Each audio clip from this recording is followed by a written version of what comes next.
من تعنو الوجوه لجوده وله سجود أوجه عجباه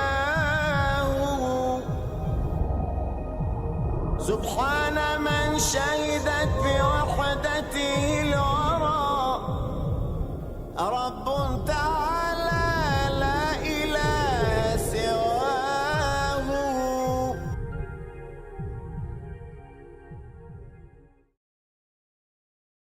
قال رب إني دعوت قومي ليلا ونحارا فلم يزدهم دعائي إلا فرارا وإني كلما دعوتهم لتغفر لهم جعلوا أصابعهم في آذانهم واستغشوا ثيابهم وأسروا واستكبروا استكبارا. Assalamu alaikum wa rahmatullahi wa barakatuh.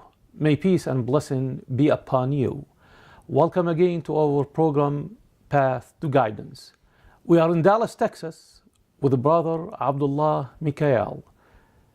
We are at his home and we're gonna go through the path to guidance with him and see the steps that led him to be the Muslim he is today.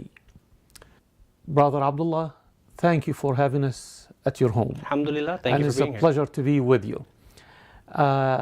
As usual, I start the program by asking every guest we have to give us a little bit about his background, and then we go through the steps he took on his path to guidance. So I'm gonna let you lead us through that path, but before we start, please tell us, where did you grow up? Give us a little bit about your childhood, your education, then you moved to Dallas, and how you came in contact for the first time with Islam. Would you please start and take the show? Yeah, inshallah. I was born in Portland, Oregon, 1969, son in a military family, military brat, drug all over the western United States growing up.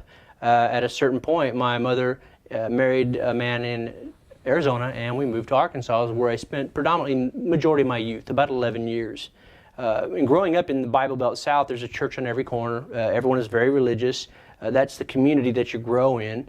As I was a child, did not have established religion. I believed in God only, and was associated in the community with friends and family, etc., who were all Southern Baptists. In that, growing up in a farm community, we worked hard, we played hard, we had different values because of the culture that we were in.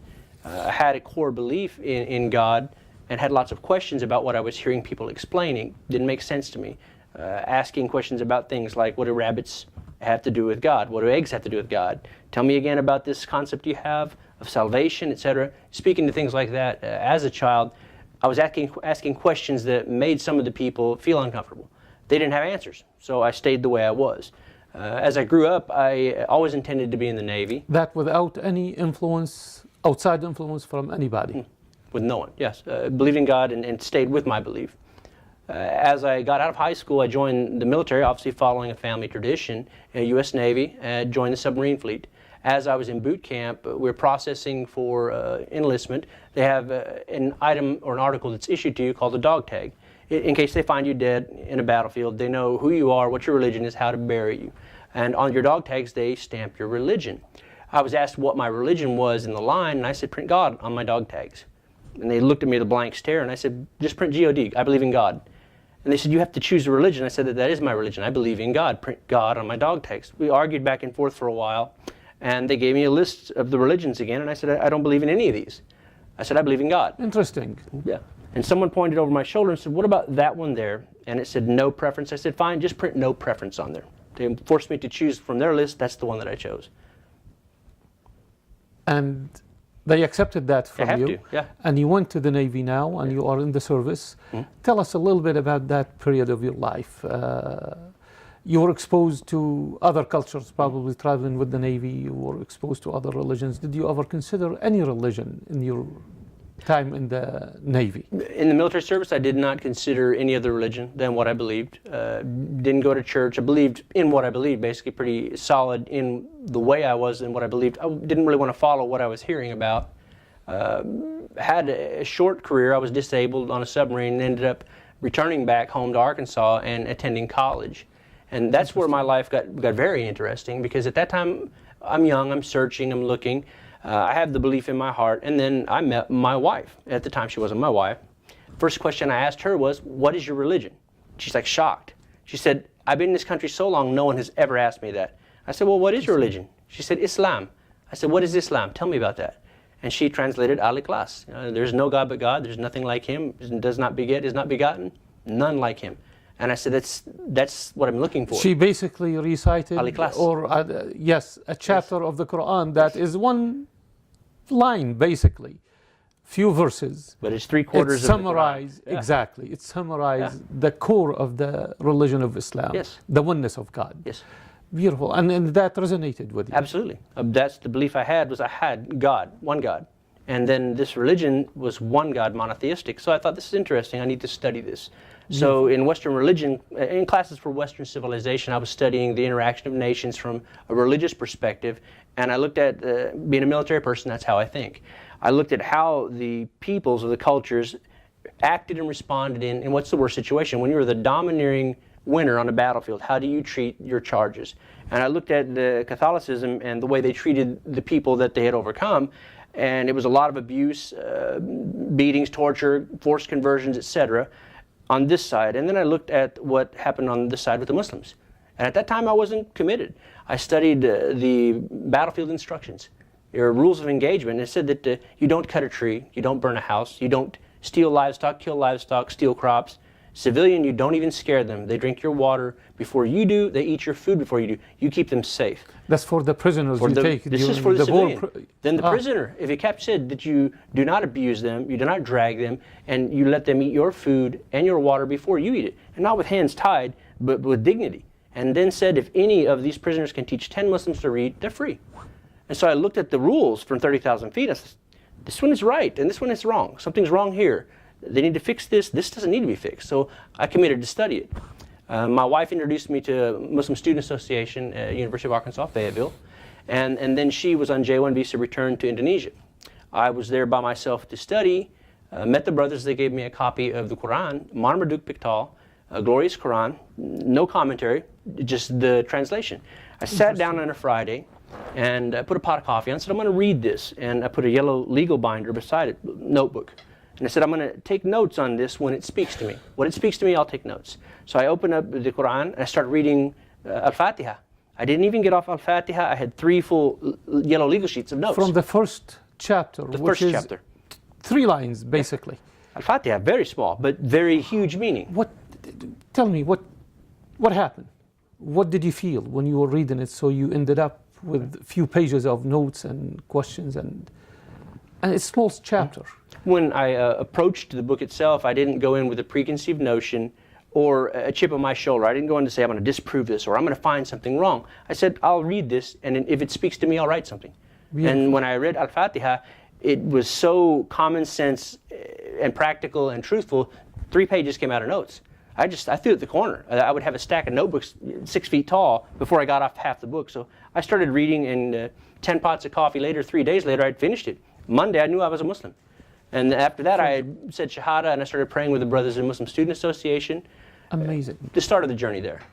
That's the first step. First step. It was reading the first chapter of the Quran, which is 3 lines basically, but that opened a whole new door for a new life with openness, for you. Yeah, without having it is the opener, basically. The yeah. Fatiha means the opener. Yeah. And it's, in a way, if you want to compare it to the Christian faith, it's like the Lord's Prayer. Yeah, absolutely. And it's very similar. The meanings of the prayer in there is, elaborate a little bit on Al-Fatiha, that the Muslims use it every single time they pray, like 17 times a day. Mm-hmm. What the most intriguing verse was there for you? I'm sure there is a favorite verse. Master of the Day of Judgment. Allahu Akbar. So, reading Al-Fatiha is the only mandatory or fard prayer. Correct. Everything else is sunnah. You read Fatiha every time and some other verse of Quran. Fatiha, some other verse. It's the mother of the book. It's the foundation. That and Al-Ikhlas, the two things together, that's the majority of the book. A lot of things in between it that I liked about it when I got beyond that was the actual study of the book was so intense in the early years that with the body of hadith literature and the revelation being revealed over time, strengthened the belief of those believers and even us in later years, because we were able to read it as it was developing over 23 years and understand the situation that the Muslims in the early Mecca were going through. A lot of things we similarly go through in our lives here, being minority community in America, being misunderstood, maligned by some people. We deal with some of the similar things, so we can learn a lot from the early message and how to deal with that and how we deal with it nowadays. Excellent. Now, you got the book on Friday. By Monday, you were convinced you are a Muslim without knowing you are a Muslim. Yeah. Now, officially, you declared your Islam. Yes. Tell us about that day or that event. How did it happen? Where did it happen? And how did you feel after that? The commitments, the obligations, and were you excited, or you thought, okay, I'm getting into something difficult in this society? What year was that, by the way? 1992, I think. 1992. 1994, somewhere in that era. Okay. The interesting thing was that I met the brothers at the Muslim Student Association. Aslam Hasni was the Egyptian, was on the imam, and a couple other friends. They showed me how to make wudu. We started praying in a little apartment. So small, you could put 10 people in it, and that's all it would fit. Didn't even need to turn the heat on. And we studied a little bit about the religion. But I realized when I said Shahada and started abiding by religion, everything opened up wide. It's like if I needed an apple, I just held my hand up. There's an apple fell in it. That easy. Everything came so easy. I was like, oh, this is amazing. Not afraid of anything in the belief. Even the brothers were, they were amazed when they were reading some of the verses in the Quran that they would leave out the mention of the jinn. And among men and jinn, they stopped on among the men. I said, you forgot the jinn.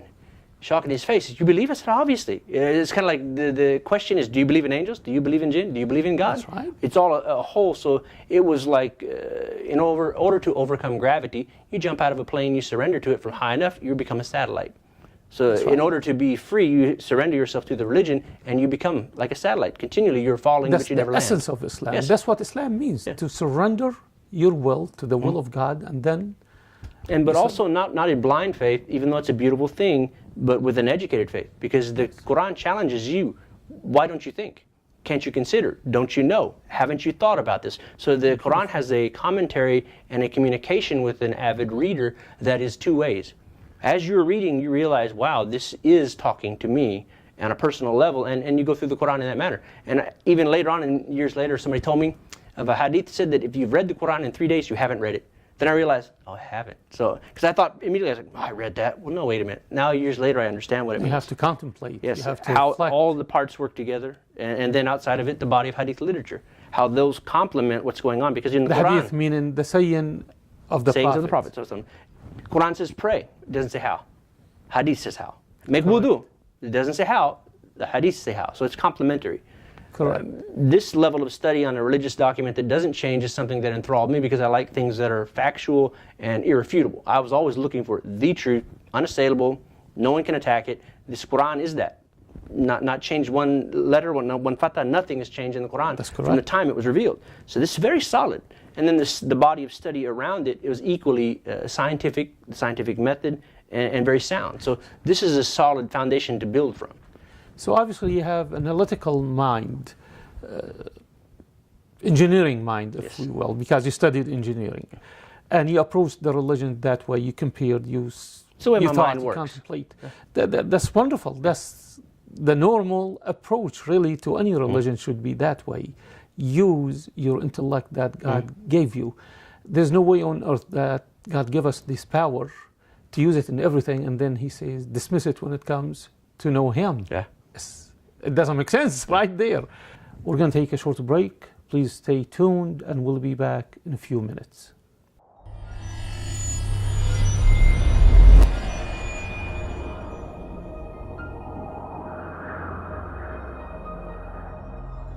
The best version of the Quran translation is Ahmed Zaki Hamad, the Gracious Quran, This was given as gift from IQA a year before it was available in the country to the IQA Management Committee for the work that we did. I always asked Imam Yusuf Kavachi, where should I read, what should I read next? Because the sources of knowledge are very important. So I asked him, he told me Tafsir of Ibn Kathir. So we bought the 10-volume set, read that, and then I asked him again, how about what's next? Reliance of the Traveler, Shafi'i Jurisprudence, I read that. And then the last thing he recommended before he retired and left was to read Fiqh Sunnah. And now that's what I'm working through now is Fiqh Sunnah.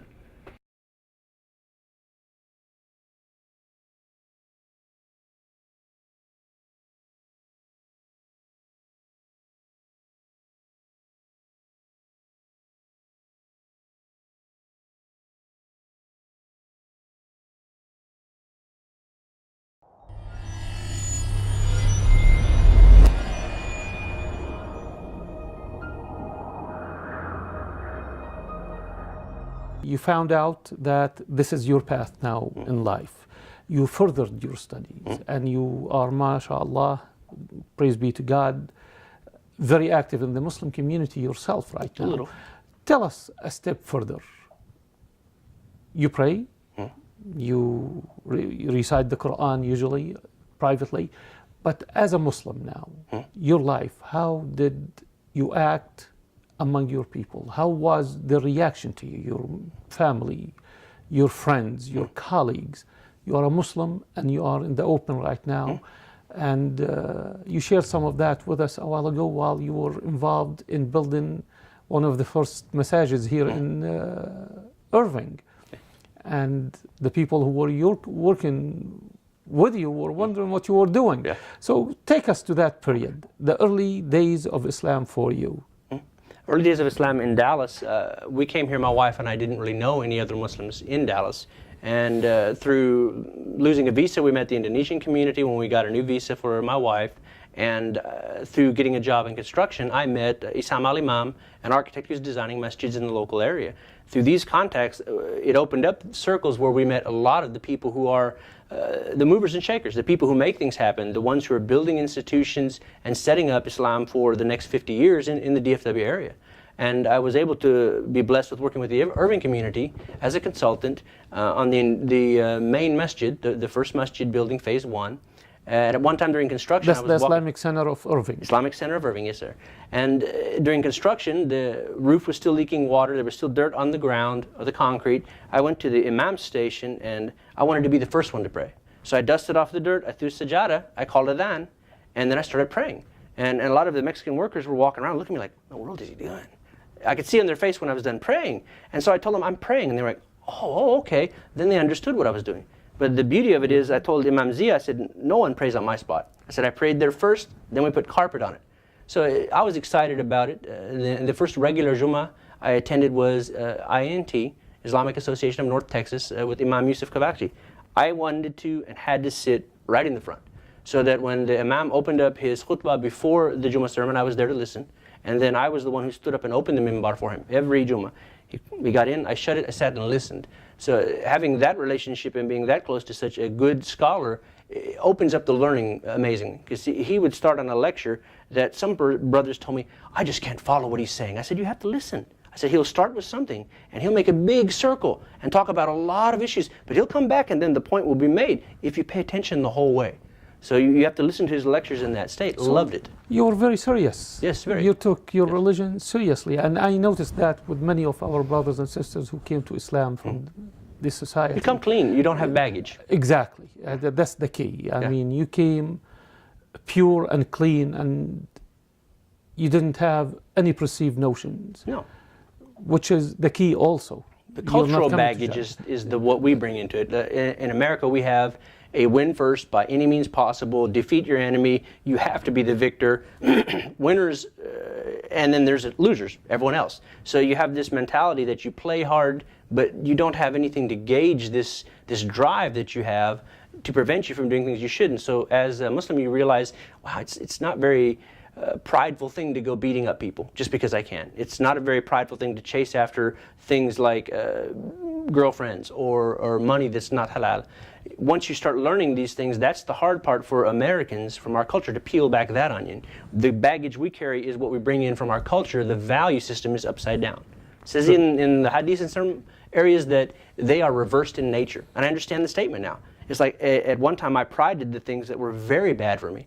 And then I didn't pride the things that were good for me. Now it's different. Tell me about this transition, really. This is amazing, this spiritual transition. From the way you grew up and the values you were taught, basically you have to be number one, you have to win, to compete, to suddenly you're a Muslim now, your role is different, and you have to act differently, and you have different standards now to measure yourself with. I want you to elaborate on that. This spirituality you started gaining, can we say that it was a spiritual change or influence on you? Can we say that? I would like you to elaborate on that after we come back from a short break. We're going to take a short break. Please stay tuned, and we'll be back in a few minutes.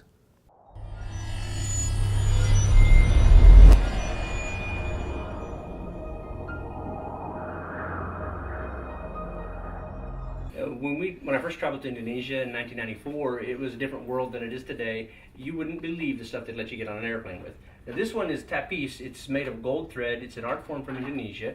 It's something that I wanted to bring back. And then there is a kijang. It's a kujang, traditional dagger. Normally has poison on it. This one is not tactical. It's decorative. This is a blowgun. It's not the real blowgun. It's mostly for tourists, but I liked it. Made out of ox bone. Brought that back. And then a badik. And this knife is actually still used. It's not ceremonial, it's tactical. It's razor sharp, it'll shave you. These are some of the things that I brought onto the plane with me. Nobody batted an eye. I actually brought two stiletto switchblades for my little brothers.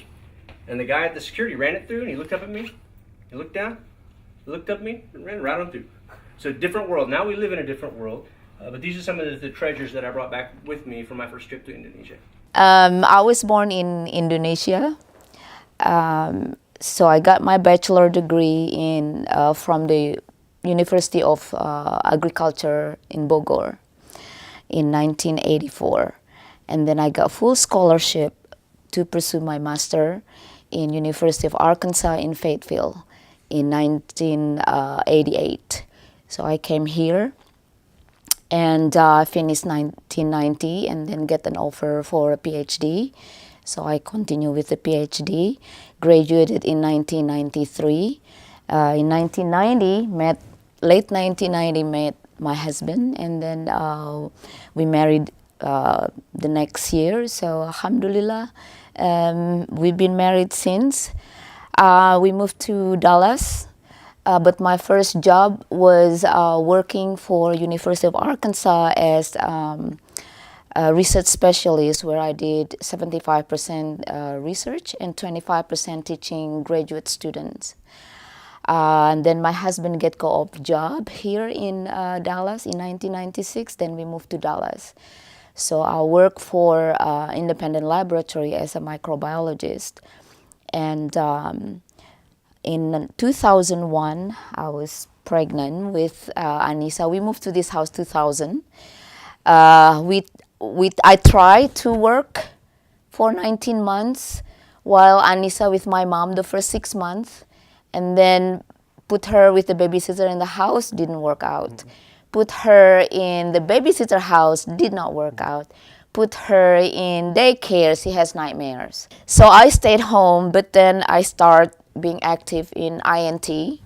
Actually, in 2003, the Indonesian Halakha requested me to be the leader of the group, where we conduct like once a month meeting, and then we have fiqh, we have all the Islamic thing, and then we read Quran, from Al-Baqarah all the way to the back, alhamdulillah.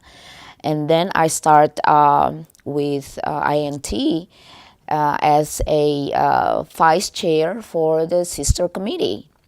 I work together with Sister Mariam Hashmi, who's also new to Muslims. She's American. And then the next year, I was the president for the chairwoman for the sister committee. During that time, I was introduced to Peacemakers Incorporated. Peacemakers Incorporated has been established since 1987 by the first women editor for the Dallas Times-Herald, which then purchased by the Dallas Morning Now. So in 1957, Vivian Castleberry was the women's editor for the Dallas Times-Herald. The first woman. Yeah, the first woman. So she established that. So this is a women-based organization to empower women by becoming a peacemakers. Nia is the one mainly leading the charge, though. She was in Peacemakers Incorporated, and Carol Donovan was a member of the Oak Cliff Lions Club, the greatest Lions Club in Lions Club International. And Carol asked Nia, come speak at our Lions Club luncheon. And since 1929, they didn't care to hear what a Muslim had to say. No Muslim members in the Oak Cliff Lions Club. They had my wife, Sister Nia, come to speak at one of their luncheons. As soon as they're done, they said, you need to be a member. Come join us. And she's on the board now. And I also followed her, so we're the first 2 Muslim members of the Oak Cliff Lions Club. Very proud to be a part of it, very service-oriented, taking care of children with weak vision and handicapped children, very good ethics and morals, the best people in Dallas. Retired judges, lawyers, politicians, people who are leading the community, they're now on the Oak Cliff Lions Club, and they asked my wife to be a member and even on the board. So a very good representative of Islam. I was actually get a grassroots award on the first year because they say that we never had a new member who just knew and right away active. And this is my second year, and they already asked me to be in the board of director. Yeah. Alhamdulillah.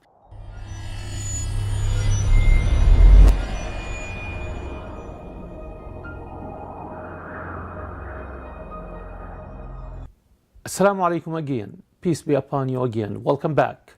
We'll continue our conversation with Brother Abdullah in Dallas, Texas. Brother Abdullah, we started talking about this change in attitude. You learned certain values. Now you came to Islam and you have to change those values. The cultural package you were talking about. Would you please elaborate a little bit about that and how easy was the transition for you? It's not easy for somebody to leave his culture behind, the things he learned all his life, and suddenly now he has to change from within and change on the outside. Tell us a little bit about that. As I said, the thing that we carry as new Muslims in America, those that either revert, convert, or like myself had the Tawheed, I had naturally believed in God, we get a certain point where we start learning about the rules of the religion and the value system. And you start very basic and you build upon that. And as an American, you win at all costs within the rules. And sometimes you bend the rules to win. You do whatever you can to get ahead. In other words, the end would justify the means. And then you realize as you study Islam that the end doesn't justify the means. It's the journey that's counted and graded. So the outset, what's my intention? Because before, as just a pure American, my intention was to win. I had to crush whoever I was against. They had to be defeated so badly they would never come back against me. Win. And then I realized that, wait a minute, it's not the victory at the end that is the victory, it's how you get there. So it's the intention at the start, not the end. What do I want to do in this venture? So the first thing that I asked myself was, what is my religion? You have to gauge yourself, you have to study, you have to have it in the forefront of your mind so that it becomes part of your personality. You say something 7 times, you understand it. You do it 28, it becomes a habit. So you continue in that venue. Once you realize there's different values for a different reason, you start relating to the world in a different way. As right before I got serious about Islam, I was boxing. Loved it. I could beat anybody. Undefeated. But then I studied more about the religion. Suddenly I felt ashamed about that. I was like, oh man, here I am hitting this person because he cannot hit. And I'm faster than him, stronger than him. Changed now. Yes. First, peaceful. You wanted to win for yourself. Yeah. You want to gain everything. Yes. But now you have to please your Creator. Yes. The purpose of our life is to please Him. And that changed your mentality too. Now tell me, people notice changes about you, definitely.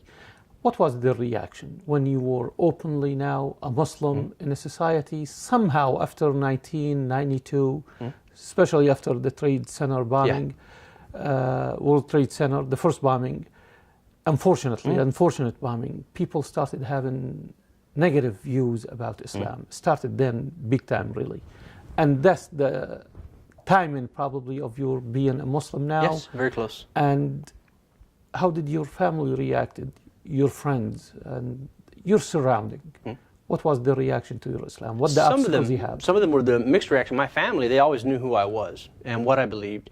And to them, initially they thought, my mother thought it was kind of a phase. And what she realized after a while, oh my gosh, you really are serious about this. There was no negative reaction from them. Some members of the community, there was a negative reaction and some comments, barbed comments that they make. And you understand they don't like the decision or direction you've gone in. And other people, they were outright afraid because they have the media image. Look at me with fearful eyes like, well, I'm going to do something crazy in a minute, because that's the image that had been stroked during this build-up for the war. This is in later years. Early '92, the first World Trade Center bombing had happened, and we discussed this on campus with a lot of the Muslims about the lack of there being justification, the means that was used, how it's not in the rules of Islam to attack even an open enemy like that. All this was academic discussion. But the response from a lot of people in my hometown, my family said that it was like a bomb going off in Belleville. That when they found out that I was a Muslim and that I was marrying an Indonesian. So, because they have the clique in small towns where the old women sit around and go, this son will marry that daughter, they matchmake. And then they realized that I left not only the area, that I didn't marry anyone there, and that I was not the religion that they thought I should be. So it was a shock for some people. Other people, they understood me and very open about talking to me about it, and it gives me a chance to make da'wah. We only had a 25-year class reunion. The only reason I really went was so that I could tell people about this religion. This is who I am, this is what I read, because we have a responsibility to say even one ayah to a person. The scary thought is, Day of Judgment, God is making reconciliation between people. That person you worked with in the office that you never told about Islam didn't become a Muslim, and now he's probably going to go to hell. How much is it worth when he says, oh Allah, take from him, because he didn't invite me with the message, maybe I would have been a believer. How much is that going to be worth? He will never be satisfied with what it takes. So my fear was, I need to tell this to everyone who I've ever met, so that I hadn't qualified it, that I did talk to you about it, so that I'm at least done my duty to deliver that message to them. What they do with it's their business. I should deliver it in the most beautiful manner, inviting. Nuh alayhi salam was the same. Every way he could talk to people, privately, publicly, any different personality, he would try to communicate, did the best he could. Similar things in soft ways. And after everyone whom I know understood who I was and what I believed, and I had invited them basically, that was it. Now we just went on with life, and I'm a friend that they've always known. Beautiful, beautiful.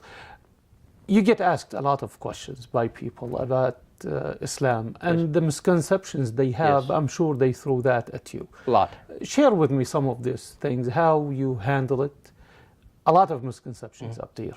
But pick something that people throw at you about Islam when they discover you are a devout Muslim, and they throw this accusation, or sometimes they seriously are asking questions to know what the reality behind these questions. One of the main things is to study and understand your own Quran, how it relates to itself, so that you can actually explain when there's a misconception. They'll throw out something they read in the hadiths. Oh, I read about this. If you apostatize, if you leave the religion, they have to kill you. I said, what? That's crazy. I said, stop for a minute. I said, you're talking about an apostasy of leaving a religion, and the person I like to refer to is the scholar emeritus at Nova Scotia University, Jamal Badawi.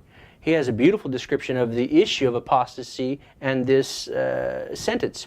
And he said that the problem is there's apostasy of a personal, which has no penalty by it. It's between you and God. But then there's an apostasy that's accompanied by treason. In the early days of Islam, there was not only apostasy that these people were committing, is they were turning on the Muslim community and becoming terrorists. The enemies. Yeah. Exactly. So it was a sentence of death for the treason. It was not just for the apostasy. It was apostasy accompanied with treason. Because in the Quran, in multiple places, like 5 I think, it says on the subject of the munafiq, someone who says something, does another, a person flip-flopping between faith and no faith. And Allah says, leave him to me. Leave him to me. It's not your problem. I'll deal with them. So nowhere in the Quran does it say, you have to kill them. No. God said, if they didn't make up their mind, it's not your problem. You don't worry about it. Allah subhanahu wa ta'ala said, I will deal with them. And like, wow, so you lay this big picture out where you can explain in the Quran and in the Hadiths, so that when they have a misperception like that, you're able to explain it in context and say, this is what the meaning is. You're missing the meaning, you're just looking at the words. Because when you have, say, an opinion from the Supreme Court, it's not a sentence. It's a document, 44 pages. And then the judge reads through the whole thing. You can't pull a sentence out of that judgment from the Supreme Court and go, oh, that's what it means. No, it has to be the whole body. So what they're missing is the body. The thing that we learn in the hadith is the context. Because in this country, I can say I have a dream. Everyone knows who I'm talking about.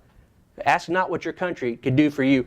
Everyone knows. They have that solid picture in their mind of the context of the saying. They know Kennedy said it. They know Martin Luther King said it.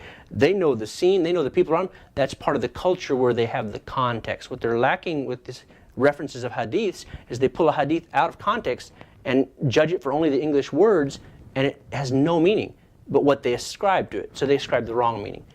Study your own religion so that you can help them understand and at least do your best. Some people don't want to know the truth. They just want to argue. Another misconception we get a lot from people, that many people are under the impression that Islam was spread by the sword. And I tell people, and I would like you to elaborate on that, because you are one of these people I use in this statistic. In the United States, we have over 20 to 30,000 people every year come into Islam on their own. Show me one who has the gun to his head to become a Muslim. Did somebody face you with this question before? About I have had this whole Islam by the sword thing. If you go back to the early days of Islam, the thing I like about it, the integrity of the Quran hasn't changed. The hadith literature has been scientifically compiled, scientific method. So they're very reliable. You can research any issue that someone comes up with as Islam by the sword.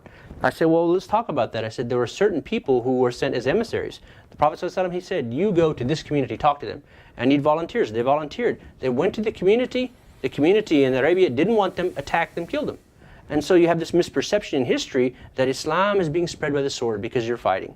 At a certain point, you have to look at the global phenomena of Islam. The one I like to bring up as a prime example of invitation by being a Muslim was the traders who went to Indonesia. Muslim traders showed up, said, hey, I want to do business with you. Shipping, receiving, business sales. The Indonesians received these Muslims and suddenly shocked. They're honest. They do what they say they're going to do. What is special about these people? They're not business cutthroat traders. The invitation to Islam to Indonesia came through purely trade relations and people abiding by their religion. And now look, it's the most populous Muslim nation in the world. And people say by the sword, I say no, this is the ideal example, is by the integrity of the Muslim, the invitation came. That's true. That's absolutely true. We're going to take a short break. Please stay tuned and we'll be back in a few minutes.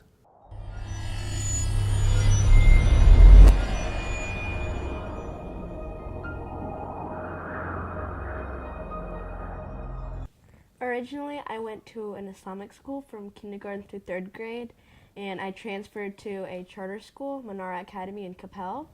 It was nice. From 3rd grade to 4th grade, it was kind of normal because I didn't wear a headscarf back then. I got teased a bit for being a tomboy because I wanted to play football with the guys and not hopscotch with the girls. And I started wearing hijab in 5th grade, and I had a lot of Muslim friends and a couple friends who said they were Muslim, but it was kind of like they had pork lunches, but I was okay with it. She was a cricket whisperer.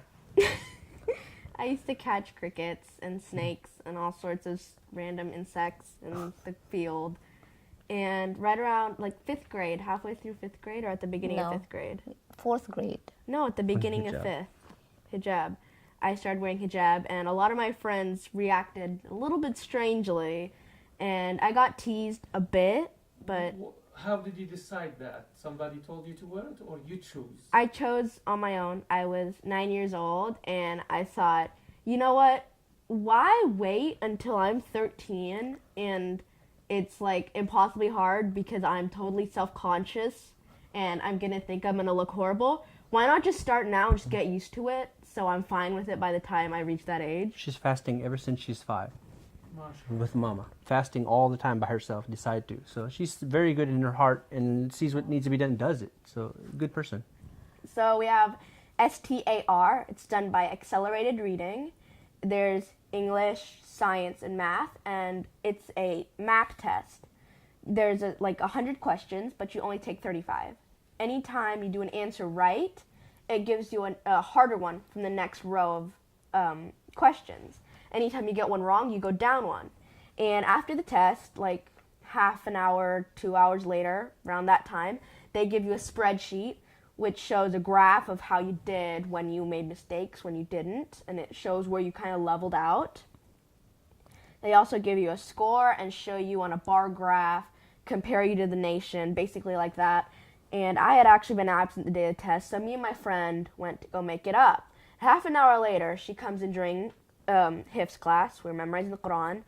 She comes in, she says, I need to talk to you two right now. And we're both going, did we fail? Oh no. So we go out with her and she shows us our scores. And she's like, you two are the highest scores in the school. You scored 86. You scored over 86% of the children in the nation. And we were way ahead of the benchmark. And I was like, my God, I didn't fail. Thank goodness. Alhamdulillah, I didn't fail. She wants to skate since she was like 3 years old. And Baba, she's going to break her leg, her arm is going. Her face, her Yeah, you know, and I was like, okay, let's just wait. So she was 7 years old. He said, Daddy, let's go. I said, Mickey, let's go skate together. He's the one who's like, yeah. And I'm like falling. I was like, Anissa was laughing, Daddy, look, Mommy falling again. I was like, so, he ended up, okay, Anissa, you can take a lesson. Yeah. Had her armed up like a tank, helmet, elbow guards, knee guards. Yeah. So she took a lesson, and since I'm going to be there anyways, so I might as well take a lesson. So we decided to compete in the ISI, Ice Skating Institute team international competition. So about 1,100 competitor. I can see, you know, some Muslim name over there, but we are the only two Muhajaba that competed. My group finished 5th. She got silver and bronze, alhamdulillah. But I think a lot of people, we turn around a lot of heads. Well, I work in the day as construction manager, senior estimator in general construction, building K-12 collegiate oil field services type buildings. But also in my benefit is the knowledge and experience I have. I used to benefit the Muslim community locally. I do a lot of consulting for many of the masjids and communities. They're building Islamic schools, expanding community centers, and basically become a very cheap and good valued asset for them to help them save money and do things in an efficient manner. And because of that, I've been able to be involved in the building of many masjids and many Islamic schools. The Irving Islamic Center, the entire expansion, I helped out on some of that. And EPIC, East Plano Islamic Center, the main masjid, first masjid, and the site work, I was involved in that. Islamic Association, Louisville Flower Mound, Brighter Horizons Academy, a great, beautiful complex. It allowed me to meet people and be involved with and engage with and have our community benefit from my knowledge. As I told our Islamic Center, INT, I said, we always talk about needing this, and it always comes to money. I said, you don't ever look at the capital asset or the human asset you have. I said, so many professionals in our community, you could tap them for the knowledge that they have, but we always hold our hand up for money. I said, you're thinking that your capital is only money. I said, it's not, it's the human resource too. So this is another thing I think that the community could advance themselves better on, is by tapping more into the human assets than just the wallets. That's beautiful.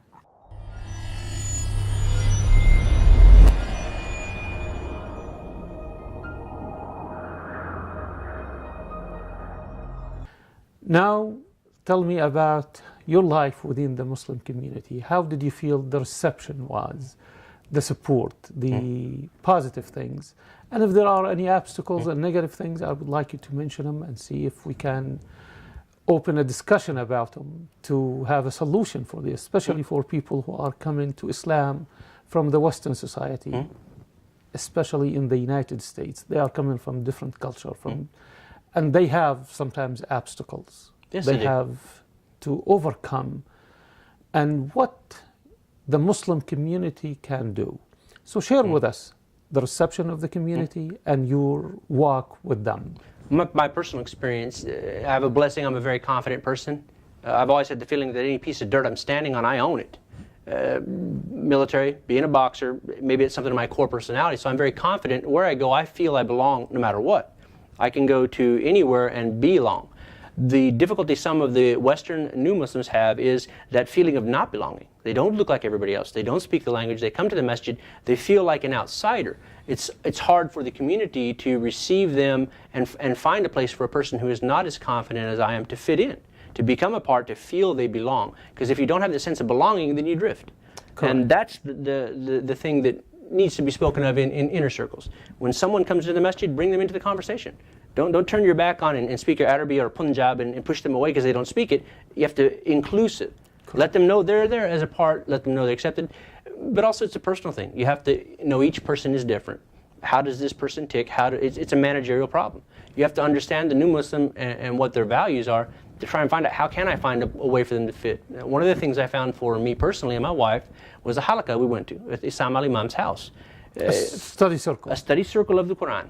We went through the translation with an Iraqi, Arabic speaker, and the verses of the Quran one at a time, and looked at the major translations. This was a collegiate type course. And we were there with brothers and sisters, same room. The sisters, they wore hijab at a certain point when we developed beyond the point where we understood the rules.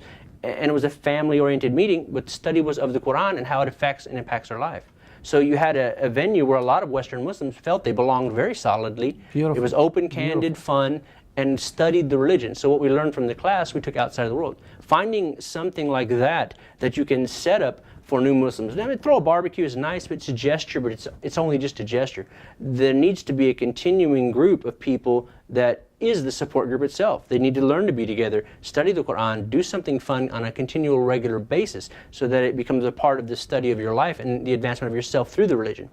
And as far as being accepted for communities, I don't see unique, but I'm pretty rare. I fit in anywhere. I like to talk. I like people. Wonderful. And so I get along very well with a lot of people. Some of our communities, they have the back home syndrome, a little bit too much of doing things the way they did back home and saying back home. I told the brother once, I said, brother, you've been here 20 years. Your kids are here. I said, if you want to be home, go home. I said, this is the home we need. So you need to be proud about being an American and a Muslim. Don't have back home syndrome. Love the place you're from, but you're here. If you love it so much, go there. And so a sense of belonging has to be on both sides of the fence. And be inclusive. Invite new Muslims to be a part of something and give them responsibility. Assign them something. Help them succeed at it. I mean, it's like any business venture. You have to have a new person come in. They have to learn the ropes, the community, the way things are done, and become a part of it. Absolutely. Absolutely. In these study circles, you went through the whole Quran, studying the whole Quran. How did that affect your personal life, your business life, your relationships? Give us an idea. Do you feel you are more restrained or it gave you freedom? A lot of people think the Quran, the religion is going to choke me, is going to restrain me, and they don't see the pleasure and the freedom they have when they do it right. So don't make your religion a straitjacket. Imam Yusuf said, basic. A lot of people, they ask me, so are you a Sunni or a Shia? I said, I'm a Muslim. Oh, you Hanafi, Hanbali, Maliki? I said, I'm a Muslim. I'm a Muslim. I said, well, which school of thought are you in? I said, I study all of them. Well, you can't do that. I said, why not? And one of the imams I was talking to, Imam Zia, we were talking about school of thought and belonging. And I said, okay, you tell me, the Quran says that they found their fathers following something, they followed it blindly. Speaking about the people of pagan idolatry. And I said, similar subject. So you tell me the way the Shafi'i are is, well, everyone in that village is Shafi'i. I said, so they followed it regardless. I said, if I'm here in America, there is no predominant school of thought. I said, I can study all four, I'm not shopping. There's four wise men give me advice on four subjects, the same subject, they're going to be very similar. Where they differ is where I stop, I talk to Imam. Shellfish, dead of the sea or of the land, I don't know. Eat it, don't eat it. Things like that, I say, talk to the Imam about it. Because there are things that are across all four schools of thought that are beneficial to a person. Choose what is best to follow for yourself, what's easy. Imam Yusuf said, basic Islam, follow what's easy. Exactly. The basic is the Quran, basically. That's the point. Easy, follow what's easy, and then it becomes more easy. And as we grew through the halaqah over 8 years and reading the Quran one verse at a time, learned so much more about the Quran itself, the message itself, how it applied to our lives just by default, but also by intentional study. So we became better people. I myself became better, still have a lot of problems, but that's life. We're all weak. Working through those issues became easier when you really understood. And I say the easiness is don't make your religion a straitjacket. Islam is a religion of do's. There's a whole bunch of do's. There's very few don'ts. Problem is human beings love those don'ts. That's the hard thing to give up. So it's just working and making things easy for yourself. Choose the easy path, do what's easy. And for me, the hardest thing initially was fasting. Never really did it in America. I love to eat, so it took me a couple of years to get used to it. But then after a while, I love Ramadan. I look forward to Ramadan, yearn for it. Best time of my year is that month, and I don't even get hungry. I've graduated beyond the point of being hungry and thinking about food. That's just automatic. That's just what I do. Then you realize the value of the fasting and what it's supposed to teach you spiritually, and you look at other things in the Ramadan that you're supposed to pay attention to. A kind of a graduation to the next level of thinking, being more involved with what's going on around you than worrying about your stomach. Fasting is a spiritual institution, absolutely. Speaking of fasting and speaking of Ramadan, you produced a documentary called The American Ramadan. Yes. We're going to take a short break, and I want you to talk to us about this documentary for a little bit. Please stay tuned. We'll continue the conversation with Brother Abdullah when we come back.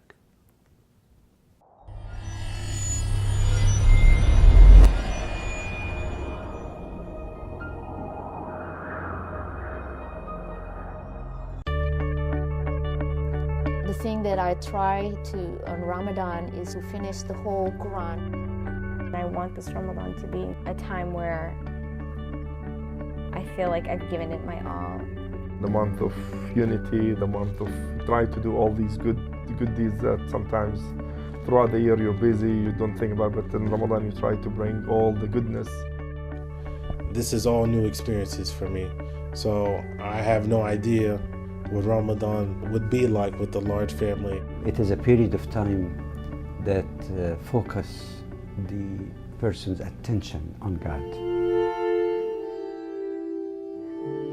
Something special happens during Ramadan. The gates of paradise are open.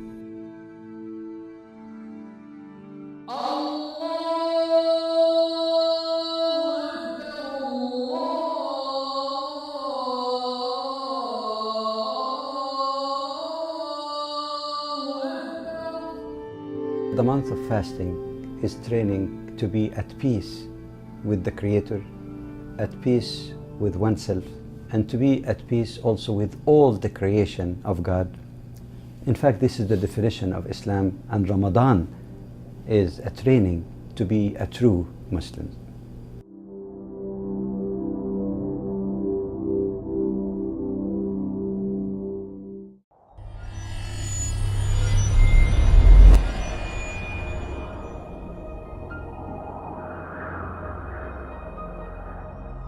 Welcome back.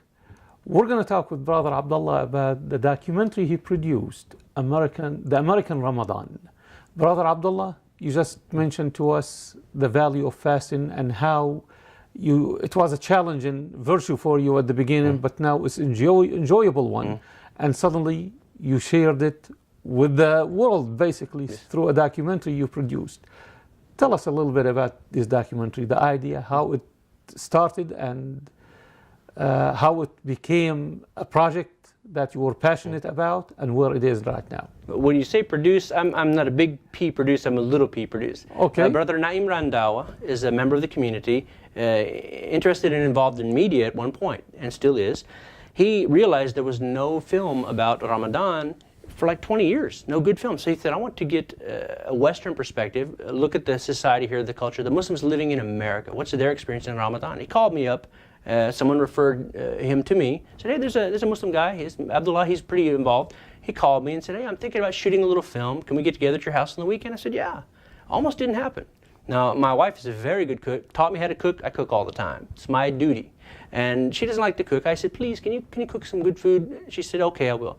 She's cooking all morning. And Brother Naim, who's the owner and the big P producer, he calls me up. Oh, Yaki, there's something came up. I said, brother. I said, my wife hates to cook. She's been cooking all morning. Please, just come, eat a little bit, shoot a little film, and then we'll go. It almost didn't happen. Then he came, and he was thinking 15-minute film. We met, we ate a little bit, we prayed, and then we started filming, and the discussion blossomed. And then Naim realized, and he told me later, that I realized this is a lot bigger than 15 minutes. And so then the film produced beyond that of 5 families in America, the experience during Ramadan. And the fasting follows 5 different, very different a variety of people in different relationships, different races, interracial marriages, divorced husband trying to take care of the family along with shared custody, college student, and then my wife and I. And our experiences during Ramadan as we fasted, and some of the similar stories about Islam, about the religion, but predominantly through it as a thread is about Ramadan and the fasting. And where it is now, it's being broadcast locally here in Dallas, you said, and in other TV stations around the world. How people can get it? Let's give you a plug here. American Ramadan is a web page. You can type in American Ramadan and go there. There's an order form where you can order the film. You can also see some short trailers on the film, as well as learn about some of the backstory and some of the personalities that are in the film itself. Are you working on another documentary or Yes, we are. Yes, we are. We initially, in 2009, our producer, director, Naeem, went to Afghanistan on an IT contract. And what he saw there kind of concerned him. He saw a lot of fraud, a lot of abuse, a lot of waste, and he wanted to get the story behind the story, what's really going on here. So when his IT duty was up, he returned on his own dime, by himself, him and a camera, naked in the wild. He met a person there called John who builds schools. This guy takes off every summer when his school teaching here ends, and he goes to Afghanistan to build schools. These two men met up out in Afghanistan, and the film is the journey that they both take together, as well as their separate parts in the journey. Naeem goes out into the field actually with an interview with a Taliban commander, fully armed contingent, rocket launchers, AK-47s, to discuss what their view is of what's going on in the world. Sitting down there, he's sweating bullets, wondering he might get shot in a minute while he's setting a camera. And then all of a sudden, the Taliban commander's phone ring turns on. It's an American rock band. Everyone started laughing. They all relaxed then. And then they put their mask back on, and then the interview took place. Candid, unfiltered, not an embedded media. It's the real story from their perspective. And so this film has been in production, post-production, since 2009. Tough to get things off the ground, but we're putting the final brushes on the post-production. We should be out within a couple of months. Look for the film to come out. Also, Tea with the Taliban has just a billboard webpage, not very well developed, as much as American Ramadan, but it will be teawiththetaliban.com or americanramadan.com. What a teaser. You just made me want to watch it already. We want to end up with a few positive notes to the people. We didn't say any negative things, thank God, but something positive about those people, or for those people who are looking for a spiritual home, who probably believed like you did before, or they are not satisfied where they are right now, and they have questions, they have doubts probably. What do you have to tell them? And also, what do you have to tell the Muslim community also, especially those Muslims who are not so adherent of Muslims? What do you have to both of them? What advice you can give, especially to those who really are longing for a spiritual home, but they are not considering Islam because of the negative things they hear about Islam. They might consider every ism and every religion out there and study it, but Islam is a taboo. This is a terrorist religion. Well, on that note, would you please... The funniest thing, we have a joke running among some of us Muslims here in Dallas, is that the only thing shielding the West from Islam is a thick veil of Muslims. The thing that prevents people from coming is us, our attitudes, our behaviors, the way we treat people. We need to be better at that. But now, for the people who are looking, don't be shy. Go and get a copy of the Quran, read it. Don't go in with a preconceived notion. Sit down honestly, read it, see what it says, and see if something in it speaks to you. The beauty of it is you don't have to talk to a Muslim. The best inviter to Islam is Allah subhanahu wa ta'ala. Absolutely. The Quran is the message. And the Prophet ﷺ, his last speech was, you take this message to everyone who's not here. So I've handed Quran to people before, and brothers go, Yaki, don't give that to him. Why not? He might disrespect it. I said, were you crazy? I said, I just did my job. I gave him the whole message. I said, who better to invite than Allah? So read the Quran openly, honestly, not with a chip on your shoulder. You may learn something. And then you can study the hadiths around it without influence from anyone else. Make up your own mind, be your own person. And as far as for the Muslim community, I myself, faith is like a tide. I think one of the great poets said that some days I can see all the way to Jannah, and other days I can't see the end of my nose.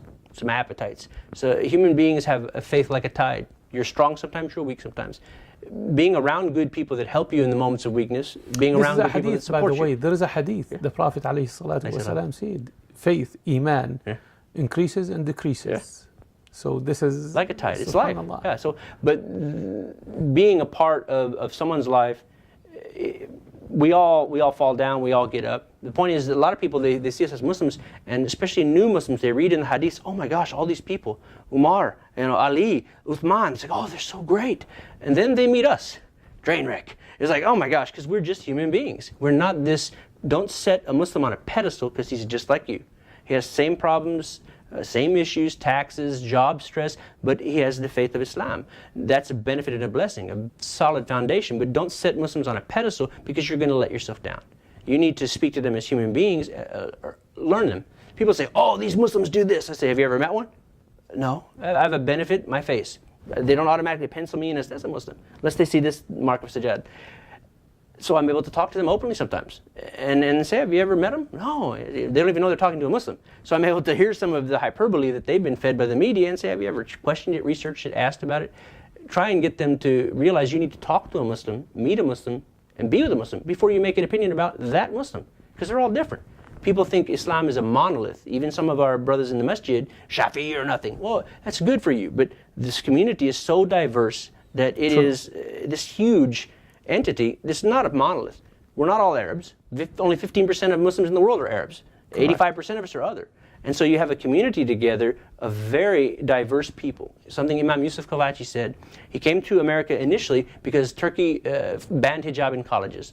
He said that's one of the main reasons, to bring his daughters here to go to college wearing hijab. They eventually started to get rid of the ban, but he got here in America and realized, wow, there's Muslim from everywhere.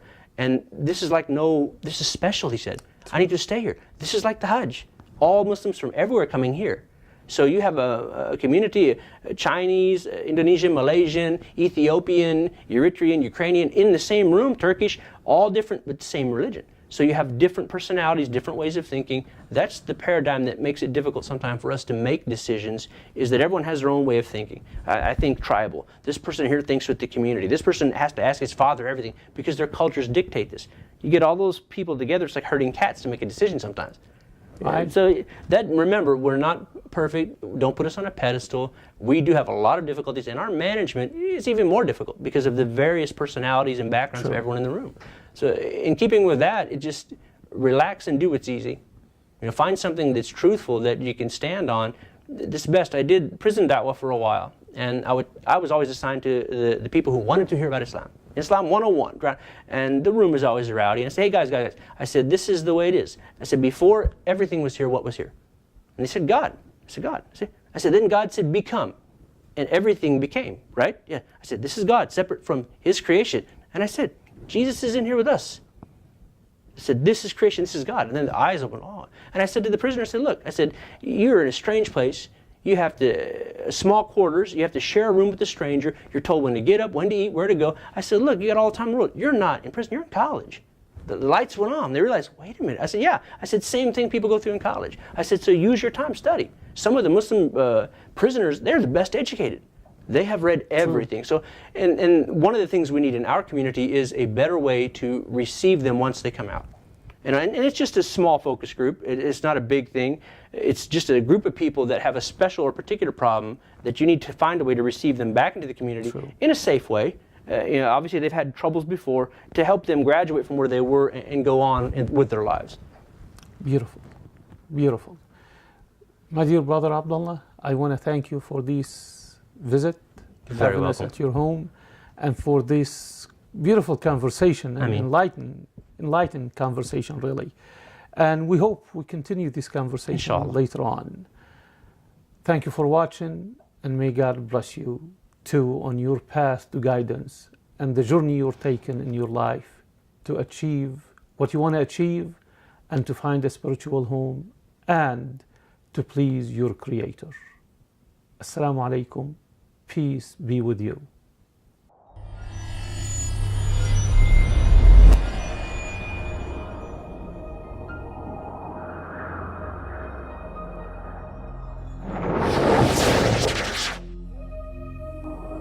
سبحان من تعن الوجوه